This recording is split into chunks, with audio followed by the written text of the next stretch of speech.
বন্ধুরা, আসসালামু আলাইকুম। কেমন আছেন আপনারা সবাই? আশা করি আল্লাহর অশেষ রহমতে সবাই ভালো আছেন। আপনাদের দোয়া এবং ভালোবাসায় আলহামদুলিল্লাহ আমি অনেক ভালো আছি। সকাল সকাল ঘুম থেকে উঠে লেগে পড়লাম কাজে। আজকে রাত থেকে বাইরে অনেক বৃষ্টি হচ্ছে, সেই জন্য বোঝাই যাচ্ছে না এখন সকাল নাকি রাত। তো সকাল হোক বা রাত হোক, যেটাই মনে হোক না কেন, কাজ তো করতেই হবে, কাজের থেকে তো ছুটি নাই। নিজের ঘর নিজের সংসার গুছাতে কোন মেয়ের না ভালো লাগে। নিজের সংসারের মতো অন্যের সংসারে কিন্তু এত ভালোবেসে কাজ করা যায় না। নিজের সংসারে হচ্ছে কি, কোন জিনিসটা কোথায় রাখবো, কোথায় রাখলে দেখতে সুন্দর লাগবে, সেটা আমার নিজের পছন্দ। আজকে সকালে বিছানা থেকে উঠতে অনেকটা দেরি হয়ে গেছে। ঘুম থেকে উঠে দেখি 7টা বেজে গেছে। ঘুম ভাঙার পরে ঘড়িটা দেখার পর খুব তাড়াহুড়ো করে ঘুম থেকে উঠে বিছানাটা গুছাতে লাগলাম। মনে পড়ে গেল যে মেয়ের মাদ্রাসায় যেতে হবে। রাতে আমার ছেলেটা ঘুমাচ্ছিল না, অনেকটা বিরক্ত করছে আজকে। এই জন্য আবার বৃষ্টি হচ্ছে, এই জন্য সকালে তো বোঝাই যায়নি যে কখন এত বেলা হয়ে গেছে। সেই জন্য তাড়াহুড়ো করে কাজগুলো শেষ করতেছিলাম। এইদিকে আমার ছেলে মেয়ে আমার আগেই ঘুম থেকে উঠে গেছে। ভাবলাম আগে ওদের কিছু বানিয়ে দিই, তারপর আমি বাকি কাজগুলো করব। সেই জন্য ওদেরকে নুডলস বানিয়ে দিলাম। এইদিকে আমার আম্মু মাছ কুটতে বসছে। অনেকগুলো মাছ একাই কুটতে অনেক দেরি হবে, এই জন্য আমিও বসলাম মাছ কুটার জন্য। মাছ কুটা হয়ে গেছে, তারপরে আমার আম্মু এদিকে মাছ ধুতে বসছে আর আমি ওদিকে তরকারিগুলো কুটে নিচ্ছিলাম। মাছ ধুতে ধুতে পুরো শরীরটা বৃষ্টির পানিতে ভিজে গেছে আমার আম্মুর। তারপরে ওই যে বললাম, এমনিতেই অনেকটা দেরি হয়ে গেছে ঘুম থেকে উঠতে, রান্নাগুলো তাড়াতাড়ি করতে হবে। আস্তে আস্তে চারিদিকটা অনেক অন্ধকার হয়ে যাচ্ছিল। এইদিকে রান্নাও হয়নি। ভাবতেছিলাম আজকে মেয়েকে মাদ্রাসায় পাঠাবো না। যখন আমার মেয়েকে বললাম আজকে তোমাকে মাদ্রাসায় যেতে হবে না, তখন তো কান্নাকাটি শুরু করে দিছে যে না, মাদ্রাসায় না গেলে হুজুরে মারবে, বকবে। এত ছোট বাচ্চার মাদ্রাসায় যাওয়ার জন্য এত আগ্রহ এই প্রথম আমি আমার মেয়েকে দেখলাম। আমি তো নিজেই একটু সুযোগ পেলেই মাদ্রাসায় যাইতাম না।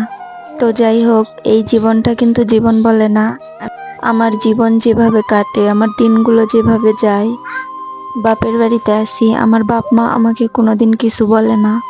এর আগের একটা ভিডিওতে আমি তো আপনাদের বলেইছি ওই মহিলার বিষয়ে।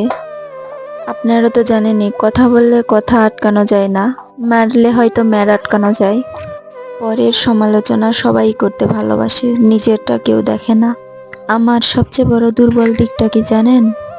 আমাকে যদি কেউ মিথ্যা অপবাদও দেয়, আমি সেখানে প্রতিবাদ না করে সরে চলে যাব। ছোটবেলা থেকেই এইভাবে চলতে চলতে অন্যের সঙ্গে ঝামেলায় না জড়িয়ে এটা আমার অভ্যাসে পরিণত হয়ে গেছে। শ্বশুর বাড়িতে বিভিন্ন সমস্যার সম্মুখীন হওয়ার পর তাদের বিভিন্ন রকমের বিরক্তিকর কথা শুনতে শুনতে আজকে আমি হাজারটা কথা শোনার পর যখন আমি একটা কথার উত্তর দিই, ঠিক তখনই আমি দোষী। আগে কিন্তু সবার কাছে খুবই ভালো ছিলাম, কাউকে কোনো কিছু বলি না, সব কথা মুখ মুছে সহ্য করি। তাই আমার শাশুড়ি মা আমাকে বলে, জেসমিন আগে অনেকটা ভালো ছিল, এখন অনেকটা খারাপ হয়ে গেছে। আসলে কি জানেন, ভুলটা আমারই। যদি আমি প্রথম থেকেই সবার কথার জবাব দিতাম, তাহলে আজকে আমাকে এই দিনগুলো দেখতে হতো না। অন্তত মানুষ আমাকে দেখে একটু হলেও ভয় পাইতো। তো যাই হোক বন্ধুরা, আমার জন্য আপনারা একটু হলেও দোয়া করবেন। আমি যেন আমার এই ছোট্ট জীবনে 2 সন্তান আর স্বামীকে নিয়ে একটা ছোট্ট সংসার করতে পারি।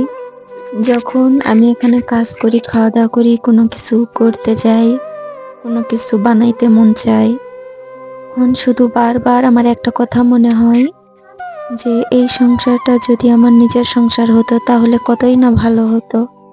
এভাবে যদি আমি আমার নিজের সংসারে কাজকর্ম করতাম, নিজের সংসার গুছাতাম, তাহলে কতই না ভালো লাগতো।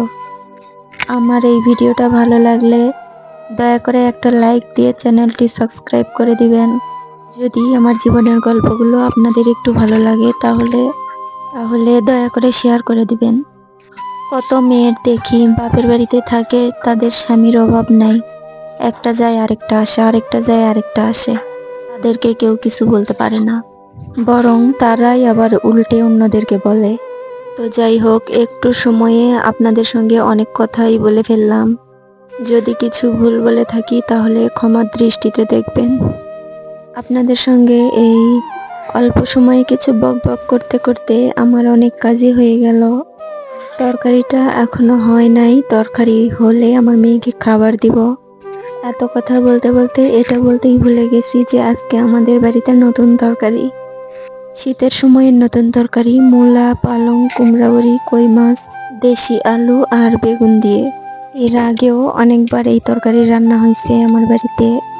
এর আগের একটা ভিডিওতে কিন্তু আছে ওই তরকারি। তো যাই হোক, শীতের সময়ের নতুন তরকারি কিন্তু সবারই অনেক ভালো লাগে। এখনো কিন্তু শীত আসেনি, তবে শীত আসতে কিন্তু খুব একটা দেরিও নেই।